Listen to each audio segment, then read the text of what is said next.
애덤 스미스의 말이 왜 훌륭하냐면요, 돈이 많거나 지식이 풍부하다고 해서 꼭 매력적인 사람이 되는 건 아니라는 걸 짚어줬기 때문이죠. 제가 20년째 사업을 하면 만난 분들을 보면요, 이런 공통점을 가지고 있더라고요. 사람을 묘하게 끌리게 만드는 힘은 어디서 생기고, 관계에서 오래가는 지적 자본은 어떻게 쌓이는지, 스미스의 사유가 바로 이 질문에 깊은 통찰을 줍니다. 그럼 도대체 사람들이 오래 곁에 두고 싶은 사람, 묘하게 끌리는 사람은 어떤 특징이 있을까요? 책과 철학으로 불을 만드는 양원근의 양철북TV. 안녕하세요. 철학과 책을 이야기하는 양원의 양철북TV입니다. 오늘은 경제학자이자 철학자인 애덤 스미스 이야기를 통해 그 비밀을 풀어볼까 합니다. 애덤 스미스 하면 여러분은 뭐가 떠오르세요? 대부분 국부로운 보이지 않는 선, 자유주의 경제학을 떠올리실 거예요. 애덤 스미스가 책에서 아주 유명한 말을 해요. 당신이 오늘 우유와 빵으로 식사를 할 수 있던 이유는 무엇인가? 그것은 빵집 주인의 자비심이나 이타심 때문이 아니다. 그들이 단 10원이라도 더 많이 벌고 싶다는 이기적인 욕구가 있었기 때문이다. 자본주의 핵심은 이 사람이 이타적인지 혹은 자비로운지가 중요하지 않아요. 자본주의라는 시장 메커니즘 속에서 각자가 자기 이익을 쫓아 행동할 때 오히려 더 큰 부를 가져오는 경우가 많다는 거예요. 저도 단골로 다니는 식당이 있는데요. 그 식당은 매주 수요일마다 어르신들에게 무료 급식을 하거든요. 겉으로 보기엔 순수한 선행 같지만 스미스의 시선으로 보면 그 안에는 또 다른 이익이 숨어 있는 거죠. 명성이라는 자본, 즉 내가 도움이 되었다는 자기만족, 그리고 공동체 신뢰라는 장기적인 이익 말이죠. 결국 더 많은 손님이 찾아오고 사장님은 동시에 기쁨을 얻는 거예요. 여기서 중요한 건 선행의 본질이 꼭 순수한 희생만은 아니라는 겁니다. 그럼 생활 속 예를 한번 들어볼까요? 저 같은 경우도 주차할 때 늘 운전석 쪽을 바짝 이렇게 붙여서 하거든요. 사람들은 와, 양 대표는 배려심이 너무 많아서 탈이야, 그렇게 말하죠. 정말 그럴까요? 정말 배려심 때문일까요? 사실은 그렇지 않아요. 만약 제가 내리기 편하고 상대 차 운전석 쪽으로 바짝 붙여버리면 어떻게 될까요? 문콕이 나고 결국 제 차에 기스가 날 확률이 높아지겠죠? 따지고 보면 저는 상대를 배려하는 게 아니라 제 차를 지키려는 자기 이익 때문에 그렇게 주차하는 거예요. 이게 바로 스미스가 말한 인간 행동의 본질이에요. 겉으로는 이타적으로 보이지만 그 뿌리에는 자기 이익이 덜어있는 거죠. 그리고 역설적으로 바로 그 자기 이익이 모여서 사회 전체의 썰을 만들어내는 거죠. 그러니까 사람은 이기심 때문에 움직이고 그게 사회 전체의 이룬 결과를 만든다는 말이죠. 근데 더 놀라운 게 뭔지 아세요? 이 말과 완전히 반대되는 주장을 스미스가 또 했다는 겁니다. 뭐냐면 인간이 아무리 이기적이라도 다른 사람의 행복에 기여하려는 마음이 인간의 본성에는 분명히 있다. 와, 이게 같은 사람이 한 말이라고 믿으시세요? 그래서 사람들은 도대체 스미스가 진짜 말하는 건 뭘까라는 궁금증을 품게 되죠. 실제로 캐나다의 환경학자인 데이비드 스키라는 학자는 경제학 첫 수업에서 교수님에게 이런 말을 들었다고 해요. 공유와 협력은 경제학에서 비이성적 행동이다. 오직 이기심만이 합리적이다. 여러분 같으면 이 말이 어떤 반응을 할 것 같아요? 아마 불편하실 겁니다. 스즈키는 충격을 받아 교실을 뛰쳐나갈 뻔했다고 합니다. 사실 현대 경제학은 오랫동안 이 관점을 전제로 삼았어요. 하예크 역시 질서는 자발적 경쟁에서 비롯된다고 했고 시장은 철저히 이기심이 기변한다고 봤죠. 근데 흥미로운 건 경제학의 아버지라 불리는 애덤 스미스가 이런 시각을 넘어섰다는 점이에요. 그는 인간의 본성 안에 타인의 고통에 공감하고 행복에 기여하는 마음이 있다고 말했거든요. 결국 스미스는 단순한 경제학자가 아니라 깊은 도덕 철학자였던 겁니다. 그런데 여기서 흥미로운 사실이 하나 드러납니다. 애덤 스미스는 단순히 경제학자가 아니라 도덕 철학자였다는 것. 실제로 스미스가 국부론보다 먼저 쓴 책은 도덕 감정론이었거든요. 그리고 생애 마지막 순간까지도 그 책을 고치고 또 고쳤죠. 심지어 죽기 전에는 이런 부탁까지 남겼다고 해요. 내 묘비에는 도덕적 감정론의 저자라고만 새겨달라. 여러분, 이 말은 뭘 의미할까요?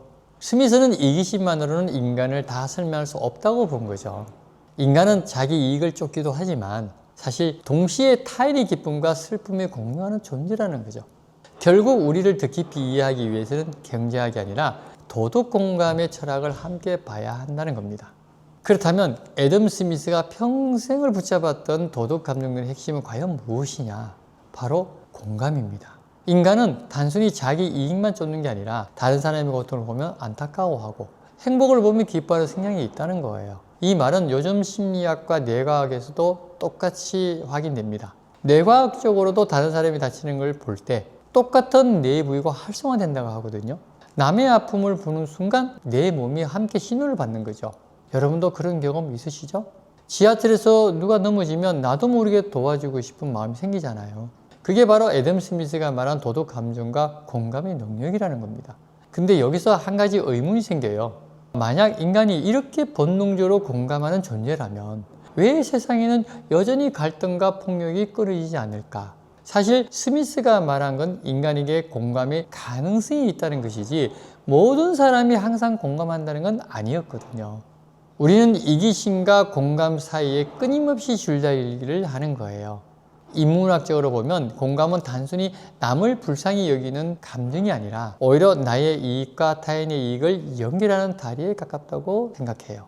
우리는 고립된 존재가 아니기 때문에 스스로를 깊이 이해하려고 해도 결국 타인의 마음과 부딪히고 영향을 줄 수밖에 없는 거죠. 그래서 스미스가 위대한 건 사람들이 늘 이기심만으로 움직인다고 생각하던 그 시대에 그는 이미 인간 본성의 또 다른 축, 바로 공감과 도덕적 감수성을 놓치지 않았다는 겁니다. 근데 여기서 흥미로운 사실 하나 더 있어요. 스미스가 이런 생각을 하게 된 배경에는 1755년에 유럽을 충격에 빠뜨리는 리스본 대지진이라는 역사적 사건이 있었거든요. 수만 명이 한순간에 목숨을 잃고 도시 전체가 무너져 내렸던 거죠. 근데 놀라운 건 자신의 국가에서 일어난 일이 아님에도 불구하고 이웃나라인 유럽인들이 그 소식에 눈물을 흘리고 기부금을 보내며 도와주려 했다는 사실이라는 겁니다. 스미스는 여기서 깨달았죠. 인간은 아무리 이기적이라고 해도 타인의 고통에 공감하고 돕고 싶어하는 본성이 분명히 있다. 그러니까 경제학 교과서 속의 애덤 스미스와 도덕 철학자 스미스는 전혀 다른 사람이 아니라 하나의 인간 본성을 두 가지 시선에서 바라본 철학자였던 거죠. 자, 그렇다면 스미스가 평생 붙잡고 고치고 또 고쳤던 책, 도덕 감정론이 우리에게 던지는 메시지는 무엇일까요? 애덤 스미스는 인간을 단순히 이기적인 존재로만 보지 않았다는 거예요. 그런데 공교롭게도 1776년에 뿌론이 이 세상에 나온 해는 미국이 독립을 선언한 해이기도 합니다. 자유와 경쟁이 모든 걸 뒤흔들던 바로 그 시기에 스미스는 오히려 공감과 도덕을 붙잡았던 거예요. 그래서 우리는 이렇게 물을 수밖에 없습니다. 왜 스미스는 자유와 경쟁의 시대에 굳이 공감을 말했을까? 이 질문은 단지 과거의 사상사가 아니라 오늘 우리의 삶과도 깊이 연결되는 물음입니다. 그렇다면 질문은 분명해집니다. 우리는 어떻게 경쟁 속에서도 공감을 회복할 수 있을까? 공감이 회복될 때 먼저 개인에게 변화가 찾아와요. 공감은 단순히 남을 위하는 감정이 아니라 나 자신을 이해하는 거울이기도 합니다. 다른 사람의 기쁨이 함께 웃을 때 우리는 내 안의 가능성을 확인하죠. 그래서 공감은 곧 자기 회복의 시작이 되는 거예요. 두 번째로 공감은 관계의 필요를 풀어주는 열쇠가 됩니다. 경쟁적 관계에서는 상대가 곧 적이 되지만 공감이 작동하는 순간 상대는 함께 살아가는 동료로 바뀌는 거죠. 작은 배려 한마디 또는 경쟁의 태도 하나가 관계의 긴장을 풀어주고 그 안에서 진짜 신뢰가 자라납니다. 마지막으로 공감은 사회 전체를 단단하게 묶는 힘이 됩니다. 이익을 쫓는 경쟁만으로는 사회가 빠르게 승리할 수는 있어도 그 사회는 금세 균열을 드러내죠. 여러분도 한번 생각해 보세요. 지금 사회 문제가 되고 있는 이 양극화, 세대 갈등, 그리고 환경 위기, 이걸 단순히 이익의 논리만으로 풀 수 있을까요? 서로를 이해하고 공감하지 않으면 갈등은 더 깊어지고 위기는 반복될 뿐입니다. 스미스는 이미 250년 전에 말했어요. 인간은 이익만 쫓는 존재가 아니라 타인의 행복에 기여하고자 하는 본성이 있다. 오늘 우리가 직면한 문제를 풀 열쇠도 바로 여기에 있습니다. 결국 애덤 스미스가 우리에게 남긴 메시지는 단순합니다. 경쟁은 성장의 동력이고 공감은 지속의 조건이다. 이 두 가지가 균형을 이룰 때 비로소 우리는 건강한 개인, 건강한 관계, 그리고 건강한 사회를 만들어갈 수 있는 거죠. 그럼 여기서 스미스의 질문을 여러분께 한번 던져보겠습니다. 여러분은 지금 이익만 쫓는 사람으로 살고 계신가요? 아니면 공감의 자본을 찾는 사람으로 살고 계신가요? 이제 우리 삶으로 가져와 보겠습니다. 여러분은 어떤 사람과 관계를 이어가고 싶으신가요? 돈은 많지만 자기밖에 모르는 사람? 아니면 가진 건 없어도 내 기쁨에 함께 웃고 내 슬픔에 함께 울어주는 사람? 우리는 본능적으로 압니다. 진짜 매력은 외모나 스펙이 아니라 공감 능력에서 나온다는 것을요. 저는 이것을 매력 자본이라고 부르고 싶습니다. 은행에 돈을 저축하듯 관계도 매력을 저축할 수 있거든요. 그 자본은 바로 다른 사람을 향한 관심과 공감에 비롯됩니다. 사실 애덤 스미스는 경제학자로 유명하지만 그가 평생 붙잡았던 건 경제가 아니라 사람의 마음이었어요. 오늘 애덤 스미스 이야기를 마치며 이렇게 말씀드리고 싶습니다. 우리의 진짜 가치는 얼마나 많은 돈을 모았느냐가 아니라 얼마나 많은 마음을 모았느냐로 결정된다는 겁니다. 결국 우리가 남길 수 있는 최고의 유산은 돈도 명예도 아닙니다. 바로 누군가의 기억 속에 남아있는 따뜻한 공감이 아닐까요? 이 영상이 마음에 와닿았다면 구독과 좋아요 그리고 여러분의 생각을 댓글로 남겨주세요. 성심껏 답변해 드리겠습니다. 감사합니다.